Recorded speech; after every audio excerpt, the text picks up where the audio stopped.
افضل طريقه تتعلم من خلالها ازاي تفرق ما بين الالوان في الريزن. ده ايه؟ ده لون بيجمنت وده كمان لون بيجمنت، الاثنين يعتبروا الوان بيجمنت، بس اللي انت مش عارفه ان الوان البيجمنت بتكون نوعين، نوع بيكون شفاف ونوع بيكون معتم. ازاي تقدر تفرق ما بين الاثنين؟ الالوان المعتمه بتكون سائله او قوامها زي الكريمه بالشكل ده كده يعتبر اللون المعتم، بيجمنت معتم.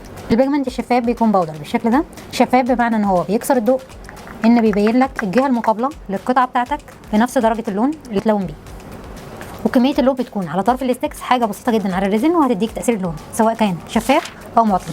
الالوان الشفافه بتكون بودر بس مش هننفع نطلع منها درجات الوان، لان في درجات الوان كتير جدا تقدروا تستفادوا منها، الابيض والاصفر الاحمر الاورنجي الازرق الاسود، اكتر من درجه هتقدروا تستفادوا منها. البيجمنت المعتم نقدر نطلع منه الدرجات بما انه سائل، فنقدر نختار درجات الالوان الاساسيه ونطلع منها الدرجات اللي احنا عايزينها. لو مهتم بالالوان اكتب كومنت باسم الوان وهيتم ارسال كل التفاصيل في رساله زائد لينك الموقع هتلاقيه موضح بالصور والاسعار. تقدر تطلب اوردر من خلال رسائل الصفحه او من خلال الموقع، وبيوصل داخل مصر خلال 3 ايام وخارج مصر بيوصل خلال 7 ايام.